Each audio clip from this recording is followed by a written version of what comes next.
Hindi kay hindi kay Mot. Kay J Black talaga lang. Problema ni Mot yun, pare. Hindi, paano si Mot, yung si Mot, hindi siya masyadong peperado. Yun nga, hindi nga preparado siya, si Mot. Pero kay J Black kasi, binigay niya kasi yung best niya. Hindi, ito lang ah.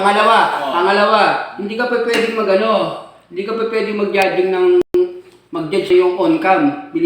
Kinakausap mo yung mga urado. Paul yun.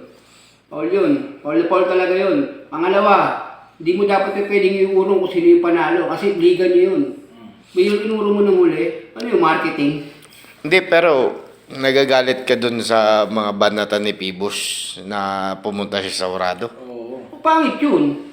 Hindi pa pwede yun. Kasi ang urado talaga dyan, pre, ang talagang kinukuhaan talaga dyan yung resulta. Wala siyang paki kung ano yung boto dun. Hindi siya pa pwedeng mangilam dun. Hindi siya pa pwedeng binoto ko si ganito. Ba't mo sasabihin na? Hindi pa pwedeng i-push pa yung mga boto. Kasi yun yung paniniwala na. Yung sa 4 na urada bumoto na yun, lahat yun, panalo dun, J-Block yun. Alam nila sa sarili nila dun. Oo, alam niya sa sarili. Kung Tama. magsisinungaling sila dun, pare, kung nagsisinungaling sila dun, o kaya may pinipili silang ganun, eto, pakyo yung liga ninyo. Oo. Ginagawa ng marketing lang.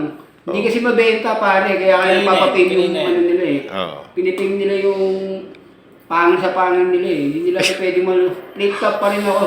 Old school men. Yun. Ikaw, baka may masasabi ka pa.